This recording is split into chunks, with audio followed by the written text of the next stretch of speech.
Hello everyone, Charles Watts here, the Arsenal correspondent at Goal, joining you on Tuesday, the morning after the January transfer window slammed shut at 11 p.m. Now we know the dust has settled, we know what has gone on during the transfer window for Arsenal. No major incomings, although there was one yesterday that sort of sneaked through the door that went relatively unnoticed, but no major incomings and plenty of outgoings. I think 6, isn't it, with Aubameyang. Late last night, the final player out of the door in January. That still hasn't been announced, but I'm sure by the time you're watching this, it probably would have been. It was actually due to be announced about 8:30 a.m. this morning UK time. But I think there's been a slight delay, sort of Barcelona's end. I mean, he's not an Arsenal player anymore, so it's nothing really to do with Arsenal, but they are planning to put something on the website once it is all confirmed. So they're just waiting on the green light from Barcelona to do that. I think Barcelona are just waiting for clearance from La Liga. But you know, by the time you're watching this video, it probably will have been confirmed. No more Pierre-Emerick Aubameyang, not even a loan. That was the big surprise last night. I got information late on in the evening that it wasn't going to be a loan. It was in fact going to be a free transfer. Arsenal releasing Aubameyang, and he joins Barca on a permanent basis. No transfer fee again, free transfer FC strike again. Which certainly caused a fair bit of debate, I would say, last night. But I think with Arsenal's position, a 32-year-old striker on £350,000, it was not quite £350,000, but that's what bonuses and everything could take it up to. I think the basics around £250,000 a week.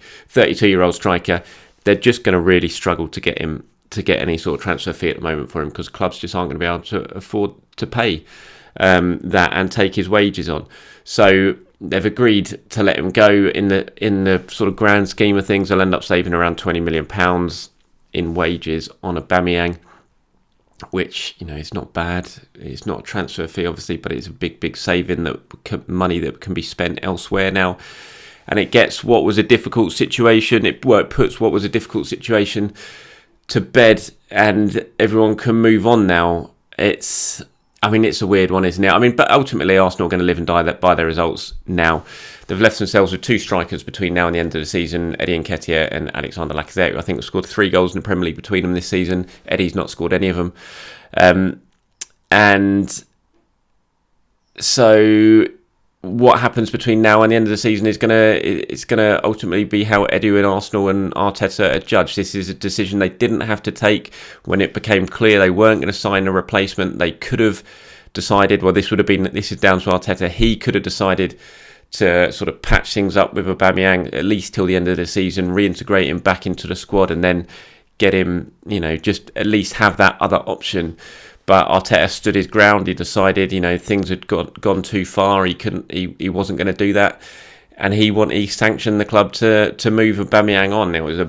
It's a risk. There's no doubt about it. It's a risk, and I think ultimately this is what Arteta is going to be judged by. If it goes wrong, then he is going to be directly in the firing line because of that, and he's going to have to take all the criticism that comes his way, because this was a decision that was avoidable. Like I said, he could have gone down the other route and brought Aubameyang back, but he decided that he didn't want to. And past history suggested that was always going to be the case. When Arteta falls out with a player and sort of pushes them to one side, he doesn't tend to bring them back. We've seen it with Ozil, with Guendouzi, and now we've seen it with Aubameyang.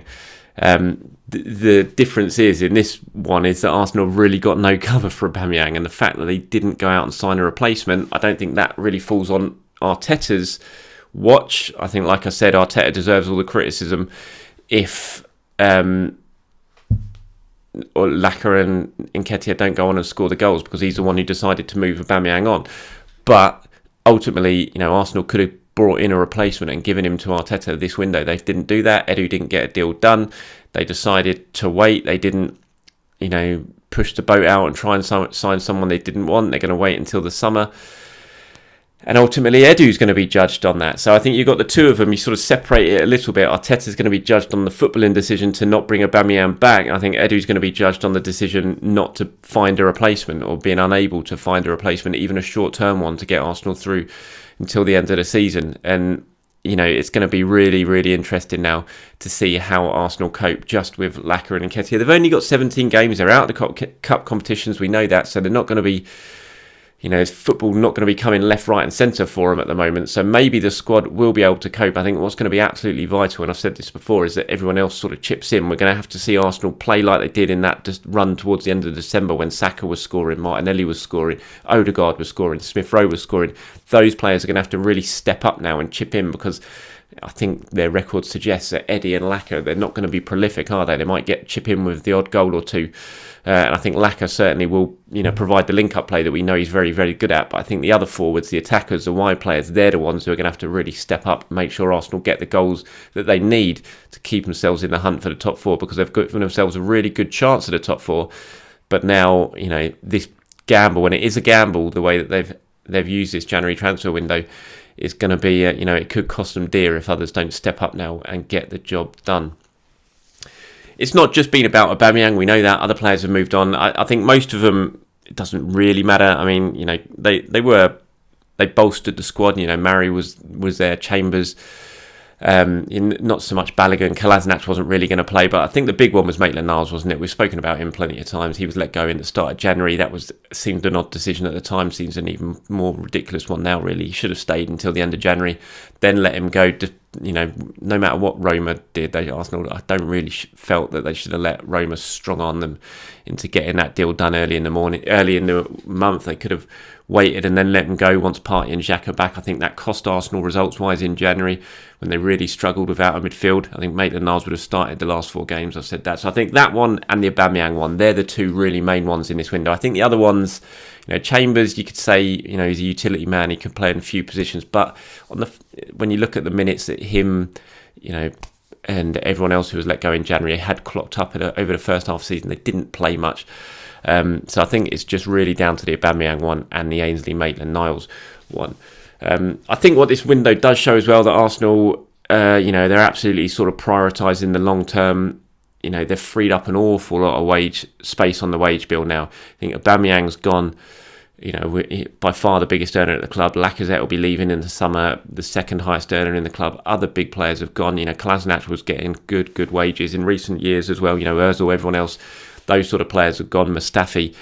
Arsenal's wage bill now is dramatically less than it was just a couple of years ago. And what we've seen in this window is only going to increase that. And then in the summer, with the players who are going to move on in terms of Lacazette and Elneny, it's going to be even bigger, even more space on that wage bill. And that, you would think, is going to really allow Arsenal to work in the summer to improve in that squad and bringing in new players and just giving them more freedom when it comes to bringing in players. So I think long term, what this window does is gives Arsenal a lot more room for manoeuvre come the summer, when they can really focus on those priority targets that they couldn't get this January.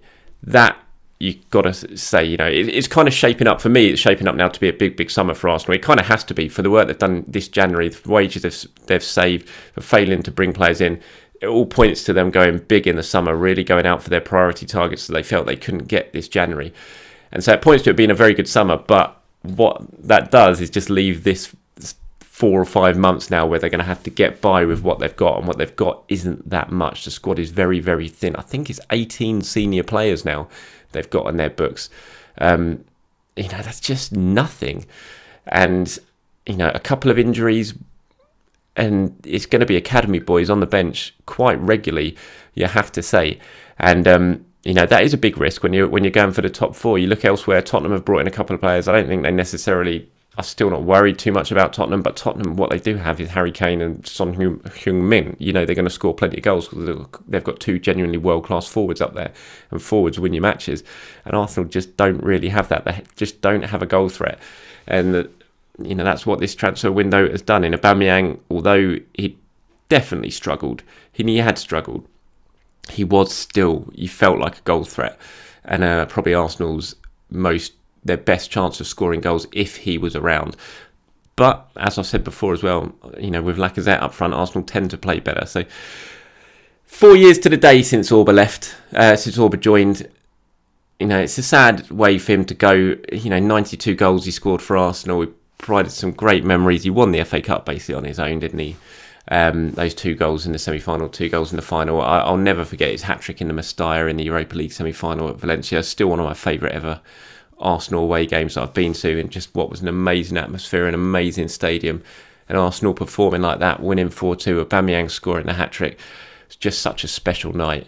And there's plenty of those memories. His goal against Spurs in the 4-2, just countless memories. And the smile, I've really enjoyed watching Aubameyang here, and it is sad the way it has ended, and good luck to him. I hope he goes on and does very, very well at Barcelona and scores goals. I mean, he's got himself a great move, and I hope he can really sort of enjoy the last couple of years of his career now. Elsewhere in the window, yesterday Arsenal bringing in Auston Trusty. Him, that massive name, coming in from Colorado Rapids. It was obviously in Stan Kroenke, one of his franchises over there, his MLS franchise. Trusty's a centre-back, he's 23. He's going to spend the remainder of the season back on loan with Colorado, and then the idea is to bring him over to Europe, send him out on loan next season to continue his development. Whether this ends up being a player who ever plays for Arsenal, I think you lot are probably as sceptical as I am on that one. He has been called up recently to US national team training camp, but he's not yet made his debut. He joins Matt Turner, another American, in signing for Arsenal this window. That Turner deal hasn't been announced yet. It's going to be one for the summer. He's a goalkeeper. He comes in from New England Revolution. So a couple of Americans being added to the squad. The Trusty one, interesting one, really. I wonder if we're going to see this more and more over the next few years in terms of maybe real sort of direct link up between the Kroenke franchises in terms of Arsenal over here and Colorado over there. Maybe now that Kroenke is 100% owner at Arsenal and has been the last couple of years, that we're going to see more and more of that. So that's an interesting one. Like I said, Turner coming in as well. That'll be one for the summer. And that's about it for the transfer window, really. Now, let me know, as always, what you thought of Arsenal's business. I know there's plenty of anger out there. I feel about it. I feel it. I hear it. I see it on the messages you guys are sending me. There's plenty of anger out there. Plenty of you as well, are supporting the club and felt like it was the right decision in terms of Aubameyang, and you're still pretty positive for the second half of the season. So it's far from complete doom and gloom out there, but certainly, as tends to be the way for social media, to be honest, the doom and gloom is outweighing the cheer at the moment when people are chatting. Arsenal over in Dubai at the moment. They're due back tomorrow from that. They will be playing a behind closed door friendly at the weekend, or they're certainly supposed to. I believe that might well be against Reading. I'm not sure if that's going to be at Reading's training ground or at Arsenal's training ground just yet. Arsenal haven't played over in Dubai, no games. Obviously, it's just been training, so that will be important for them ahead of the game against Wolves next Thursday night, which will be their first game back after the international break. Their first game back without Pierre-Emerick Aubameyang as part of the squad as well. It'll be interesting to see what his departure does, because he was a big presence behind the scenes, obviously very close to some of the players like Lacazette, we know that. It'll be interesting to see just how the players deal with Aubameyang not being there. I think, certainly Lacazette has stepped up in his absence recently with performances, not so much goals, but certainly performances, especially during that run at the end of December when I thought Lac was really good when he came into that team. Martinelli is another option, we know that, who can play as a central striker, and it'll be interesting if that is something we see used more and more now between now and the end of the season. That would allow Emile Smith-Rowe to come back in the team as well, and you could potentially have Emile Smith-Rowe on the left, Odegaard at number 10, Saka on the right, and then Martinelli as a central striker. So that is another option. It's not necessarily just Lacazette and Nketiah, and I know plenty of you want to see that option used, because you've been crying out for Martinelli to be used as a central striker. Personally, for me, I still think what I've seen recently, Martinelli is still better on the left-hand side than he is as a central striker. He's good at squaring up the fullback, going one-on-one, getting on the outside of him. And I like to see him there. I'm not quite sure he's going to be as useful and as he's going to hurt teams as much playing as a central striker, where a lot of the times he might have his back to goal.